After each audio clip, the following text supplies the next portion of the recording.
Hey y'all, welcome back. As you can see, it is Wednesday, February 17th, 2021. If you're still watching to this point in the series, you know what the deal is. Boston Red Sox franchise. Hope all of you are doing well. I am doing pretty well today. I was actually able to buy a Switch today. I was able to buy it this morning, which I'm very excited about. It was something that seemed like a lost cause for a lot of this week, but I lucked out and now I have a Switch coming my way pretty soon, a Nintendo Switch, so I'm excited about that. And then I've also been able to get Backyard Baseball 2001 on my computer, and I've been playing that a little bit, which has been fun. Nice little throwback. Backyard sports games are always fun. I hope they are able to make a comeback at some point in my lifetime because they were a blast. I'm having a lot of fun playing it. I'm not as good as I used to be. I guess I got to learn the game again, as weird as that sounds, but anyway, we're here. As you can see, as I said, it's Wednesday, February 17th. And spring training begins tomorrow on the 18th. So there's a couple things, I guess a few things that I wanted to go through. Number one, a couple of you commented about when I made that remark that every free agent was from Taiwan, every international free agent. You had said that there was a setting for that, which I did not. I mean, I knew about it, but it's something I completely forgot about. I would not have thought to look to go to it. So if you actually go to league settings and players, so in this generate international established free agents, the only origin I had was Taiwan, and only 1% of those players. There was a 1% chance they would be from a random origin, and there was only 10 per year. So I changed it. It's something I've never done before. I don't think I've ever had to change this before. Maybe I just never noticed, but I changed it from default, which is 10 international established free agents a year, to 20. And then I also changed the origin. So in addition to Taiwan, I now have Australia, Cuba, the Dominican Republic, Mexico, Puerto Rico, and Venezuela. Most of them, the higher percentage, are still going to be from Taiwan, but with the other nations, there will be some players that we wouldn't have seen before, which is nice. And there's still 5% chance that you can get it from a random country that's not on that list. So there's that. Another thing that I want to talk about, Hall of Fame voting. There we go, got that. Took place last month. And normally, if you've been around my OOTP series for a while, you'll know that I typically do vote. I do put in a ballot, but I'm not going to do that this time. I'm just going to let the computer do it, and whatever happens, happens. So here are the results. You can see that Schilling, Clemens, and Bonds each got in on their 9th year. Clemens and Bonds barely got in, so if you're unfamiliar with how the Baseball Hall of Fame works, you need 75% of the ballots, and you can see Bonds at 76.8, and Clemens at 78.4, and you can only stay on the ballot for 10 years, so that they got in on their 9th year, I'm actually a little surprised. And then Schilling, a little better, 85.7%. That would probably not happen in real life for a number of reasons, but they all got in. They're all deserving. So there they are. You see notables, Manny Ramirez got to 32.4% in his 5th year. Omar Vizquel got to 32% in his 5th year. Nobody notable really dropped off. All the people that dropped off were in their 1st year, so nothing really weird there. Abreu just barely stayed on the ballot. You need 5% of the votes to stay on the ballot. He got 5.4%, so he was the closest one to dropping off, but he will stay on there for another year. We made a couple of minor trades. We traded Darwinzon Hernandez to the Mets just for a minor league catcher who's good defensively. I just don't think Hernandez is going to be super great, especially for me, based on how he did last year. Granted, it was a small sample size, but the control grade really worries me. The fact that he walks a ton of guys naturally because the control grade is low really worries me. And I just did not think I'd be able to trust him throughout an entire season and into the postseason, so I figured I would just trade him for something, and I was able to get a pretty... I think he can be a pretty good catcher. As I said, he's not going to be in the rookie league, by the way. I still have to figure out where all of my prospects, my minor league guys, are going to start the season. I usually do that after spring training, so he will not be in the Dominican Rookie League. Don't worry. It looks like I'll probably have to start him at Double-A, most likely. But as I said, when I look at catchers, I like to get guys that have an extremely high catcher ability. I think that helps out the pitching staff no matter what. So I think it's my mindset that you can never have too many of these guys in your minor league system just to help out all of your young pitchers. So now he is a member of the Boston Red Sox organization. We made another trade. We traded our backup outfielder, Puello, for another minor league catcher who's good defensively, not as good, but Johnny Parada. The Cubs were the only team that wanted Puello that offered prospects when I shopped him. So if we take a look here, he's 29 years old. He's about to turn 30 in about a month. And I figured that he kind of deserved to go to a different place, maybe where he could get a little more playing time. And the Cubs seemed like a solid option given the circumstances to offer him that ability. You can see he's good defensively. Maybe he'll do something with the bat. I don't think he would keep up an 879 OPS with increased playing time throughout an entire season. But I figured the Cubs seemed like a good spot. And in return, we got this catcher who, once again, he will not start in the Dominican Rookie League. I will start him maybe in AAA. He can be one of our AAA catchers because he is 24 and he has spent a lot of time at AA the past 2 seasons. You can see he's not as good defensively, but he should still be able to help out the pitching staff. And was that it? I think that was it. Oh, and then I suppose because the last time I left you guys, I told you I needed to get some depth for not only my major league team, but guys to sign for the minors. So if you take a look, I did get some players. And if you take a look at our active roster, we are at 28. So we are going to have to get rid of 2 of these guys at some point before the season begins, whether it's just sending them down or whatever. But you take a look at the lineups. I signed Tyler Flowers to be our backup catcher. I signed Devin Marrero to be one of our utility infielders. I signed Billy Hamilton to kind of be a speed guy who can play good in the field, defensive substitution. He can start a game here or there. It's not going to kill us. And then I also signed Adam Duvall to kind of be a big power bat off the bench. He was the one that made the most sense. And if you remember, we traded for Austin Nola pretty early on in the offseason, so he's here. And Zue Lin is still here. He might lose his spot. I'm not too sure. I'd rather keep some of these guys over Zue Lin, but we'll see. You never know what'll happen. And then pitching-wise, I did release Nathan Eovaldi. I didn't want to have him on the team anymore, and as a big market team, that is kind of something I can do to where I can just pay him all the money that was left on his contract this year and not have to worry about him again. No team obviously wanted him. One team wanted him, and it was the Detroit Tigers, and they wanted me to take on Miguel Cabrera's contract, which is $30 million for the next 5 years, and that is just not something that I would like to do. They kind of locked themselves into that one. But Nathan Eovaldi is no longer a member of the Red Sox. We send him the best wishes and warmest regards and hope he finds some success elsewhere. But otherwise, you take a look at this pitching staff, and I guess now would be a good time to talk about the injuries. Chris Sale is going to be our number 1 at some point, but you can see that he still will be out for 7 weeks. And if you take a look at the schedule, it's the 17th, so 7 weeks takes him. So that's 1 week, the 24th, 2, 3, 4, 5, 6 weeks would be about 1 week into the season, and 7 weeks takes him to the 7th. So he's going to miss about the first 3, maybe 4 weeks of the season because I'm definitely going to send him out on a rehab assignment. So hopefully I'd like to get him back maybe for this Detroit series. I think that would be a nice series to bring him back for. It's a home series. It's against a team that's not super great right now. And if we're able to bring him back for one of these 3 games against the Tigers, I think that would be nice. But he will definitely miss the first 3 or so weeks at least of the season, if not more.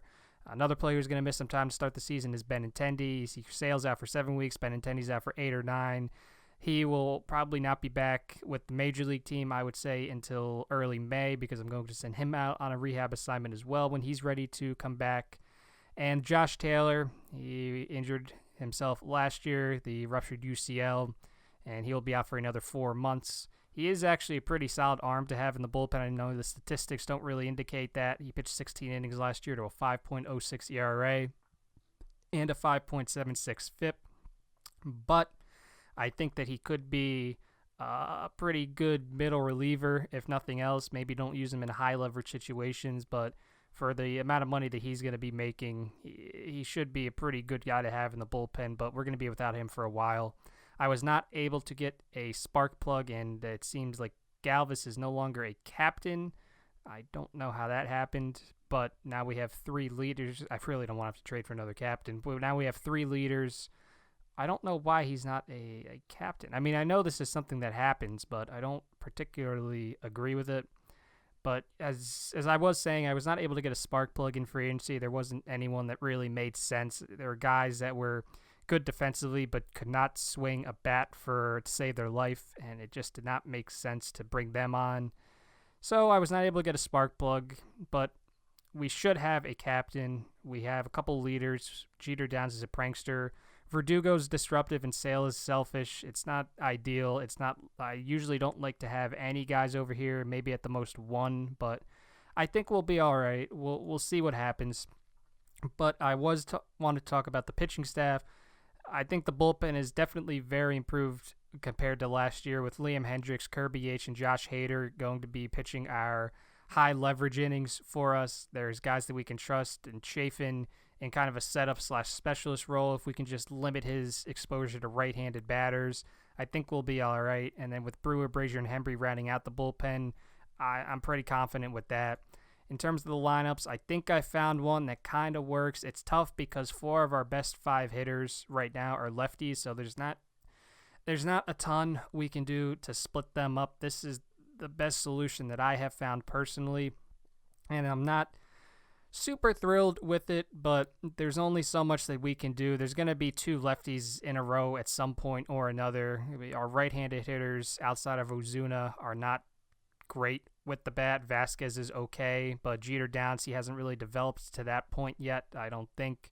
Well, actually, he did. I forgot that the player development updated, so it looks like he could be pretty good. I don't want to put him up too high. I might put him above Vasquez, actually, and bat him 6th, as long as Vasquez just wants to be in the starting lineup.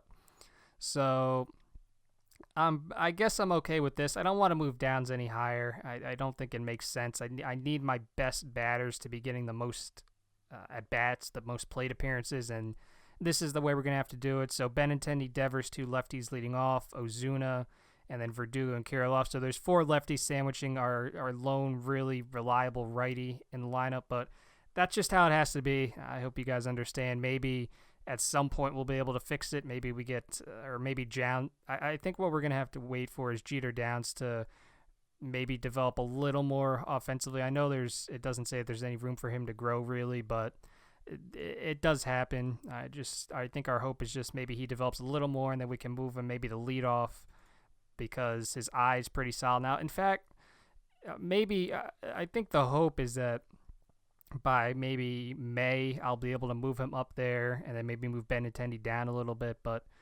in any case, we'll just have to wait and see with that. There's not much I can do with the lineup in terms of lefty-righty. We're just going to have to make do with what we have. But I stopped here for a reason, because now I'm going to click this check mark, and I think that's all I had to say. We signed a lot of minor league guys. They're not on these rosters right now, but I signed a lot of minor league depth. You can see a lot of them are on my rookie league team. They automatically default to your rookie league team anytime you make a minor league signing. There's some guys that I have in the Dominican League. They went there, and the other Dominican League team, I don't think any of them went to my international complex accidentally. They did not. But I usually like to wait to kind of disperse those guys until after spring training, right before the regular season. That way I can kind of just see where all my main prospects are, and then kind of put guys where I need to based on what I think each team needs. Maybe one team needs some more pitchers. Maybe a team needs a couple extra bats to put on the bench. Whatever it is, I kind of like to just wait and see. But we're going to simulate ahead here, and spring training will begin tomorrow. And the reason I did this, hopefully everything goes well. Received a trade proposal. No, thank you. But the spring training begins, and I wanted to show this because they give you 60 players, a 60-player limit for your spring training roster for a reason. You should use as many of those spots as possible. I'm not saying you have to use all 60, but you don't just want to use your main starting lineup guys, right?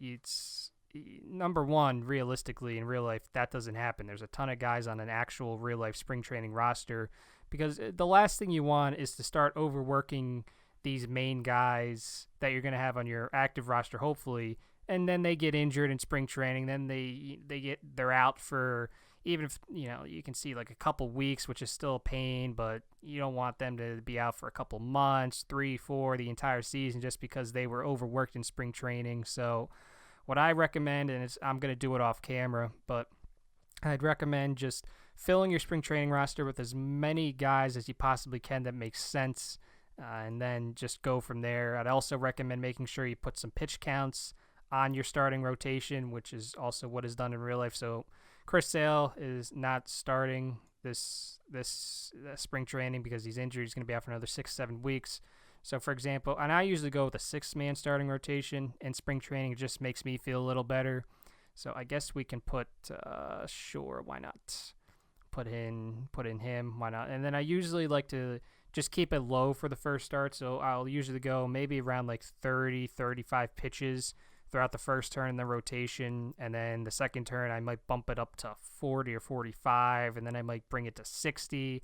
That way by the end of spring training, the pitchers are kind of stretched out, and their final spring training start, I might have them go 70 or 80, and that way leading into the start of the season, late March, early April, we can cap them out at 90. That way by May, they're fully stretched out. You take off all the kid gloves, you just let them go at it, and you take away the pitch counts, and at that point it's all luck. It's determining whether or not they're going to get injured, but you don't want these guys going out there in spring training and throwing 90, 100 pitches. It's just not necessary.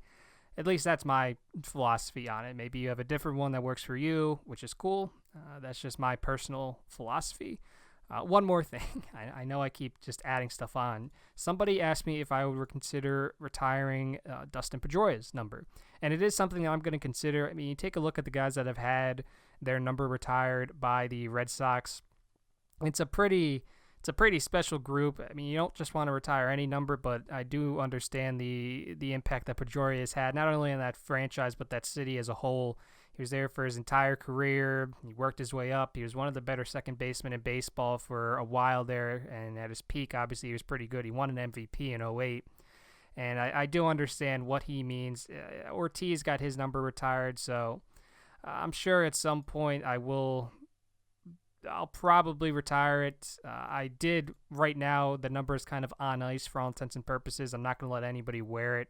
I'm not going to retire it at this time, but Adrianza, for example, he was number 15, and I changed him to number 17. So we're not going to let anybody wear it right now, but if somewhere down the line, maybe in a year or two, I might retire it.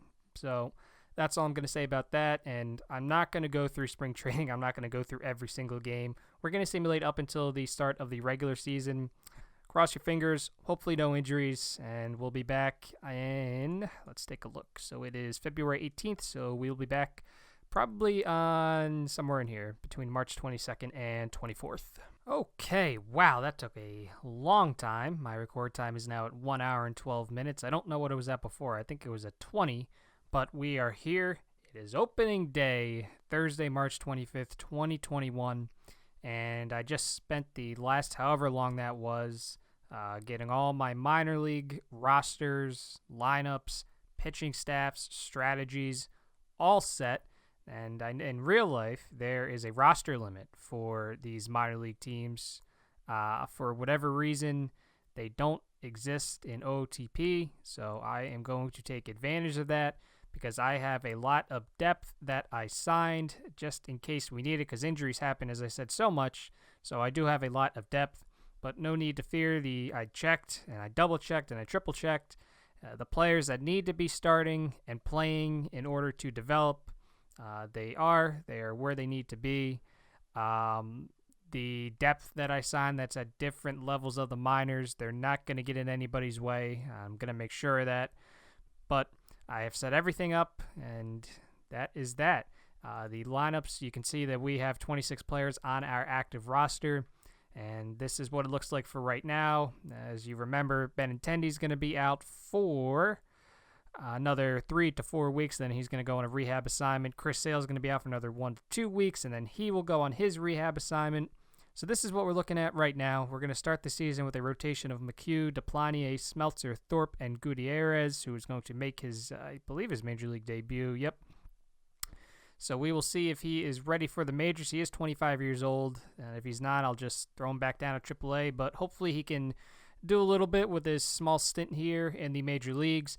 Bullpen looks a lot better compared to last year. Hendricks, Yates, Hader, Chafin, Brewer, Brazier, and Hembry.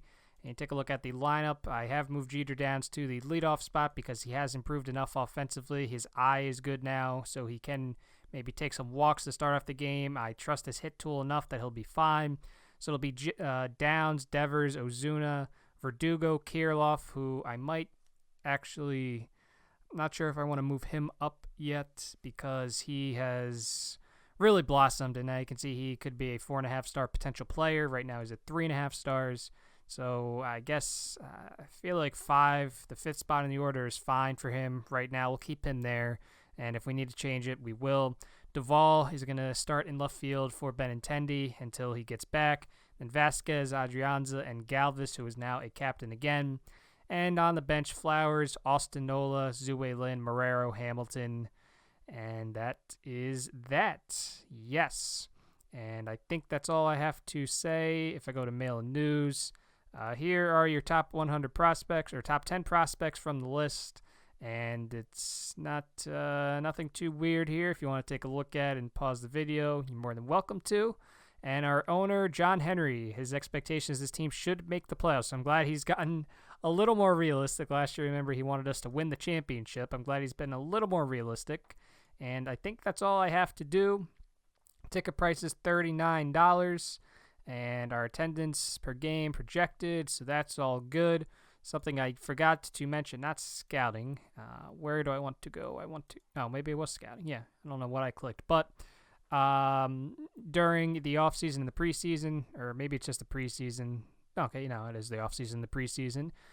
Those numbers, there's that money that we messed around with. If you go to finances, the scouting budget, you can actually adjust what you want your scout to do. So you can see the scouting budget together with the ratings of the head scout determines the accuracy of the scouting reports for the different player types.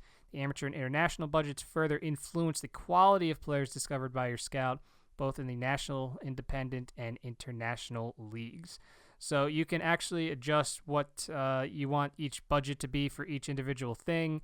In the offseason and the preseason, you can adjust this. So you see right now I have amateur scouting above all else, $6.6 million a year. I'm spending $5.4 million of my scouting budget on minor league scouting. I'm spending $5 million on international, and then I'm only spending $3 million on major league. I'm not super concerned. I mean, we'll get some scouting from that, but I'm not too concerned. I'd rather just spend more money on the amateur, the minor leagues, the international. I think that's the best way to go, but everyone has their own philosophy. You never know. Now, before we get into the regular season, it's always good to take a look at these preseason predictions. You never know. These can be kind of accurate. These can be nowhere close to accurate, and anywhere in between. It says that the Red Sox will go 85-77. We'll finish 5 games back in the AL East, so they're predicting that the AL East division winner in the Rays is only going to win 90 games. It says that we will score 762 runs, hit 201 home runs, and allow 717 runs. So we should have a positive run differential, according to this. Do we have any of the top 10 hitters projected? We have Devers. They're projecting him to hit 319, 384, 609 with 39 home runs. They're projecting Trout to have an incredible year. And we do not have any of the top projected pitchers, which is to be expected. We'll see. My Phillies are expected to go under 500. Awesome. What do they look like now? What's their lineup? Hazley, McCutcheon, Harper, Hoskins, Semien, Marcus Semien, huh? Segura, Kingery. What's their pitching staff look like? Nolas. They signed Marcus Stroman. Okay. And Mike Minor. Okay, that's an odd starting rotation. Take a look here. Oh, I forgot. I don't remember if I said this in the last episode. The Cardinals made a lot of big moves in free agency. I say a lot. I go to lineups. They signed not only JT Realmuto, but Mookie Betts. So they made 2 big additions to the lineup. We will have to wait and see if it proves to be good moves. I don't know what their salaries were. So they signed Betts to a 5-year deal, $32 million a year. They signed Real Muto to a 7-year deal. He's making $10.3 million this year, and then it just goes up throughout the years. And then from 2024 to 2027, he's making $14.6 million. So we'll see if the Cardinals are supposed to be good this year. What did they say in the preseason projections? They think that the Cardinals will win the NL Central at 93-69. That I think would be one of the best records in the league if everything went according to the predictions. The Dodgers 97-65. And yeah, the Cardinals would be tied for the second best record with Cleveland if that were to happen. Yeah, I think that's it. So let's go. We'll take a look at the schedule here. So we start off with 3 games set against the Yankees. I think I'll probably go until maybe the end of this Tiger series, or maybe this Twin series, I don't know.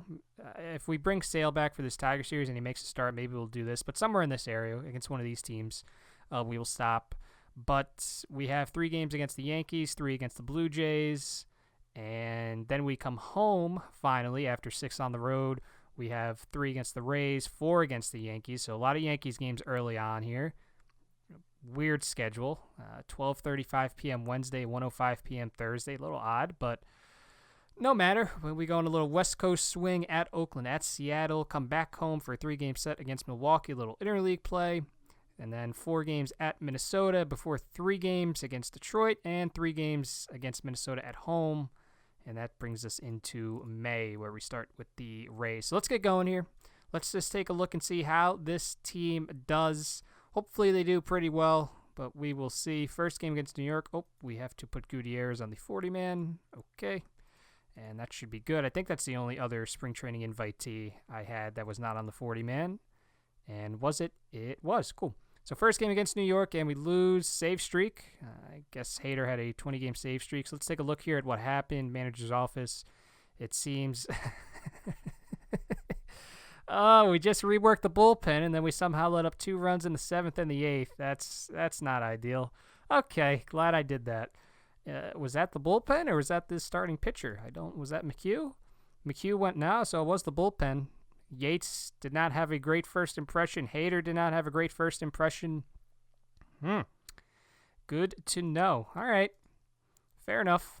You're not going to win every game, but would have liked to have won that first game. I say it all the time in April. You can't win the division or clinch a playoff spot in April, but you can definitely put yourselves a little ways out. So hopefully we bounce back, win these next 2 against the Yankees. I think we should be more competitive against the Yankees this year. We lose that one 7-6. They scored 7 runs in the 7th, and we finally get on the board with a win, 5-2. Good to see. And we have 3 games against Toronto, who should be a little better this year, I would imagine. I mean, they were kind of in the playoff race towards the end of last year. They just fell off a little bit, which is to be expected. But I think they should continue to get better as the years go on, and we might get swept by them. That's not good. Okay, nope. And Pointer, he can go. I suppose it would be. I guess we should keep him. I don't really think we need him, to be honest. I talk about depth a lot, but I'd like to think I have a lot of depth. So we're going to let him go to try to latch on with another major league team and see if he can do that. I think we have enough depth right now. I say you can never have too much, but I think that we do have enough. So the Red Sox have started the season 2-4. The pitching appears to be an issue, at least to start off the season. Duvall, day-to-day for about 3 days. That's fine. But yeah, this is a little bit of a rough start. We have a pitching WAR of 0.3, which is 14th. We have a starters ERA of 3.74, so the starters aren't doing terrible, but the bullpen with a 7.16 ERA has not done very well through 6 games. Liam Hendricks through 2.2 innings has done all right, but Yates and Hader have struggled a little bit. Chafin has struggled a little bit. Which is not too surprising. Maybe if we make Chafin just a middle relief guy, that would be a little better. And then maybe if we make Brewer, maybe the setup with Sixer later, maybe that will kind of change things around. We'll see.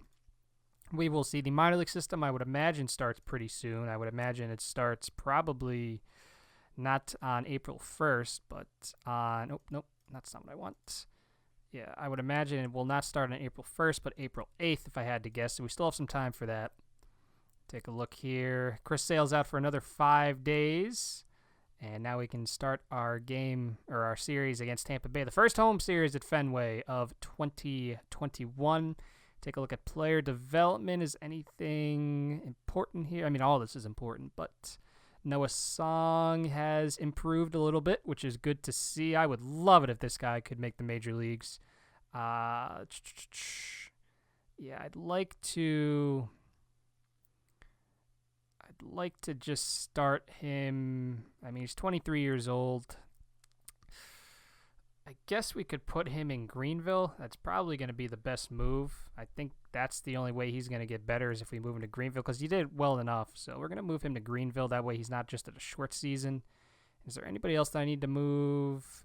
Munoz, we can keep there. Egloff, Sergio Rodriguez at the International Complex. Okay. All right, yeah, so I need to just make sure that Song is in the rotation for Greenville. And we can bump out, I think, maybe, yeah, we can just move him to long relief, I suppose. And then put Song in the starting rotation at 85. Oh, nope, not 58. We want 85. Cool. So there we go. Chris Sale out for 4 more days, so he's almost back. We win our first home game of the season against Tampa Bay. Shut out the Rays 3-0. Red Sox now 3-4. We have 2 games. The Rays signed Kevin Gausman to a 4-year, $80 million-ish deal, which just seemed a little off-brand, but who am I to say? Maybe the Rays do want to do that. We'll see if we can beat Kevin Gausman, and we can. We went 4-3, score 4 runs in the first 3 innings, and then none the rest of the game. Let up another run in the 9th. Oh, this bullpen is a little concerning. I thought I kind of fixed it. Maybe not. Can we sweep the Rays? This would be a big sweep against one of the teams that we're going to be going up against all year long. Sweep would be a phenomenal. And no, we lose 6-5. Chris Sale is eligible to come off the IL. As I said, I'm going to put him on a rehab assignment to Pawtucket. And let me make sure that he actually goes into the starting rotation. Now, he did not have we're just going to bump Johnson out for right now. Long relief, why not? He did not have spring training, so he has not thrown a pitch in a very long time. So let's just do this. We are not going to start him at 90. We'll start him at like 30. So we'll do like the spring training thing. Realistically, he would have a pretty long rehab assignment for as long as he was out. But in this game, I think I can kind of skirt around that a little bit. We'll see how he does in AAA. I mean, he doesn't have that long down there, so hopefully he'll be okay. Let's see. So we lose to the Yankees again, and one more time. We have 2 more games. We lose 3 to the Yankees. Verdugo, day-to-day injury, 4 weeks. It's a moderate strained groin, minimal hitting, moderate running. I think he'll be all right, honestly. I think we'll be fine. Take a look at Mail and News. Anything? Josh Hader injury, day-to-day for day. It's fine. Take a look at team home screen. What was I going to do? I wanted to go to pitching, actually, and go to Pawtucket. And I want to make sure that this stays on a strict order so I know when Sale pitches. So we've lost 3 in a row to the Yankees, so we have not done very well against the Yankees so far. I mean, we haven't done very well in general. We're 4-8. The pitching staff has allowed a lot of runs. We just lost 2-0, but we went 1-2 against the Yankees to start the season, and now we are in danger of being swept in a 4-game series, which would not be good. They're already at 8-3. We don't want to let them get too big of a lead in the division because I would like to win the division this year. I think that should be possible. I'm not going to make any big changes right now. It's only April 7th. I don't like to – it's kind of a small sample size. I don't like to base anything off the first couple weeks of the season. And can we avoid the 4-game sweep? Yes. We defeat the Yankees 5-1, as you can see there up at the top. And I will take a look at Pawtucket's schedule just so I know when. I think it would be the 8th if I had to guess. Pawtucket. Yeah, it did start the 8th. So there's Sale's first game, 4-7 loss. I'm not too concerned about how the team does with him there. I just need him to, not Portland, I just need him to get his feet back under him. So we'll bump it up to 40 for his next start. And now we have a 3-game set against Oakland, the team that we defeated in the AL wildcard game, and they want their revenge. We lose game 1 to Oakland. We win game number 2. Can we win the series and get to 7-9? Yes, we can. So we take 2 of 3 from Oakland. That's a good series win. That's fair. Benintendi's out for 6 days, and then we can send him on his rehab assignment. We'll take a look. Now we have 3 games at Seattle. We should be able to kind of handle this team, I would hope. Let's take a look. How's Seattle doing? I guess they're leading their division right now. All right. 3-game set at Seattle. Never easy traveling out west, but we do win game number 1 by a score of 4-3 in 12 innings.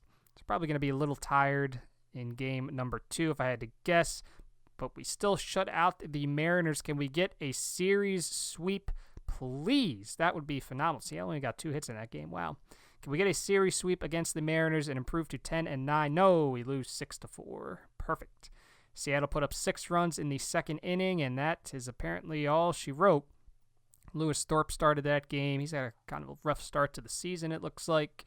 Now we have a 3-game set, at least at home, against an NL team, against the Milwaukee Brewers. And let me go back to pitching staff in Pawtucket, because I'm sure Sale, yep, he made a 2nd start. So let's bump him up to 55 pitches. Let's get him going.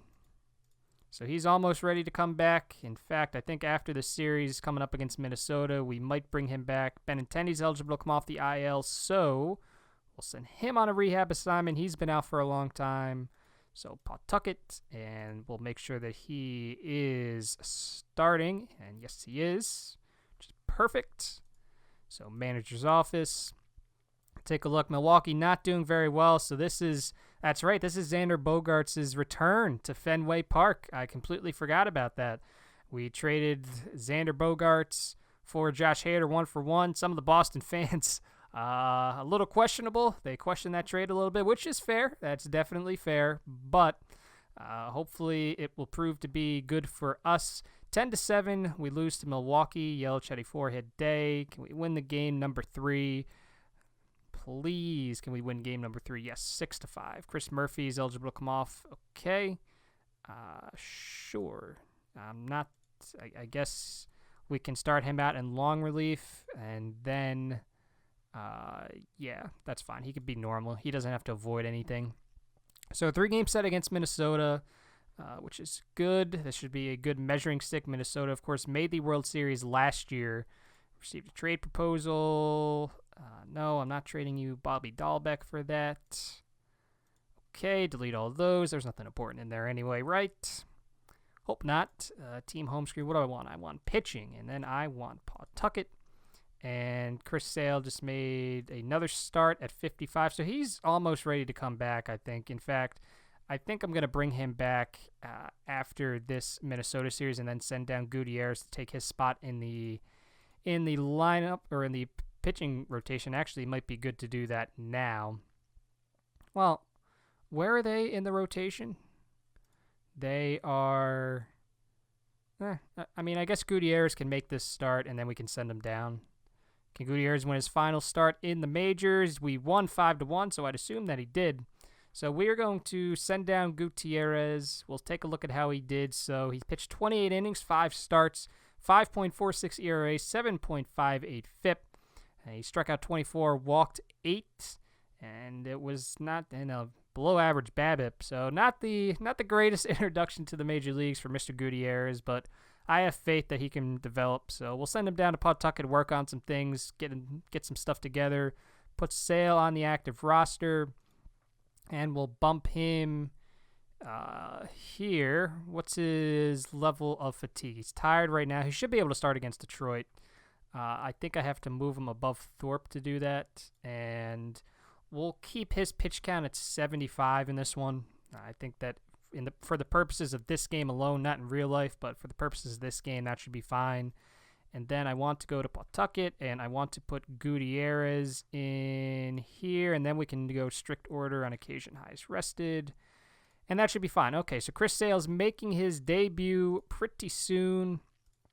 Delete all. Team home screen. And final game against Minnesota. Can we pick up the W? No, we lose 3-1, so we cannot sweep the Twins. So heading into the series against Detroit, your Red Sox are 14-12. We're only one game out of the division. We're basically in a wild card spot right now. And Ozuna has 8 home runs, as does Devers, throughout the first month of the season. That is good to see. So the Ozuna signing is working out so far.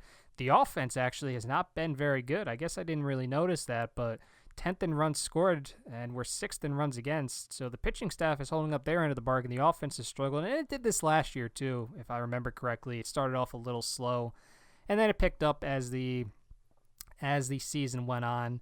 We'll have a 3-game set against Detroit, and Sale will make his debut on this Sunday game against Casey Mize. That's a fun matchup. Hopefully it does not change. So we win game 1 against Detroit 13-3. Game number 2 against Detroit, we win 6-2. So Chris Sale on the bump, going for the sweep against young right-hander Casey Mize, who is looking for his first win of the season. I'm sure it's not due to how he's pitched. That's why I do not like the pitcher win statistics. So Sale against Mize. We'll go to manager's office for this one. Take a look at the box score. Can we sweep the Tigers? That would be great. Chris Sale's first start in a while, and we win 16-3. Ozuna and Devers home run again. 16-3. Wow. 21 hits. We score 7 runs in the 8th inning. We'll take a look at how Chris Sale did in his first start in quite a long time. So he went 5 innings, 4 hits, 2 earned runs, no home runs, a walk and a strikeout. If this guy can stay healthy, it would be great because we do need an ace. So not a bad return to Major League action for Mr. Chris Sale. Missed all of the 2020 season, the entire 2020 season, but he is back, and hopefully he'll be better than ever. We win against Detroit, 17-12, top of the division. We'll go until the end of the month. We'll do this series at Minnesota, or versus Minnesota, and then we will stop the simulation. So the Red Sox are looking pretty good. We're going up against Waka, Berrios, and Maeda.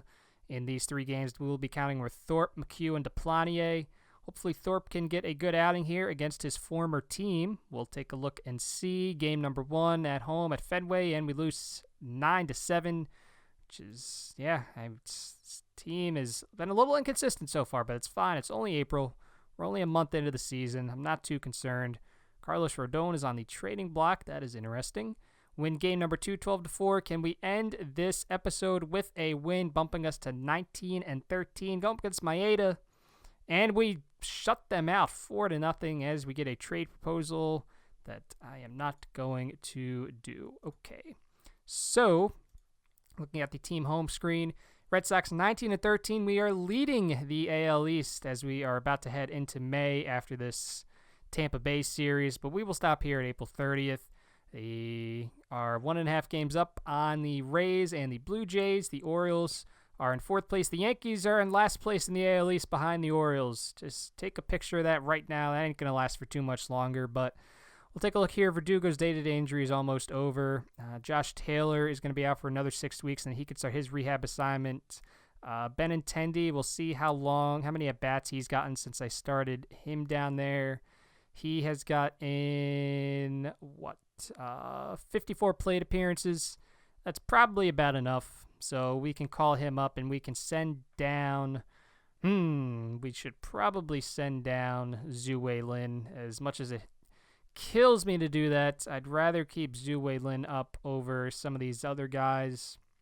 Or I'd rather send Zhu Lin down in place of these other guys. Yeah, I think that's what we have to do. Unfortunately, sorry. Oh, wait, he might be out of options. I think he is. Yeah, he's out of options. Okay, well, that makes it a little more difficult. I guess we could send down Nola. Does he have any options left? Okay, well, that's a little easier, I suppose. Okay, so Zhu Lin got saved because he did not have any minor league options. So Nola will be good depth for us, and I will remember to put him in the lineup. In fact, I guess I can do that right now. What do I want? Lineups. So Duvall will go back to his backup role, and Benintendi is going to take his spot in the lineup. And I'm fine with Benintendi batting. I don't like that. So we're going to worry about this lineup in the next episode. We'll take some time, go through my thought process. We'll take a look at how these guys are doing through roughly the first month. Rafael Devers, great start to the season, 9 home runs. Ozuna as well, 10 home runs, a 925 OPS. Kirilloff has done very well. He's been very consistent so far in his second season, his first full season in the major leagues.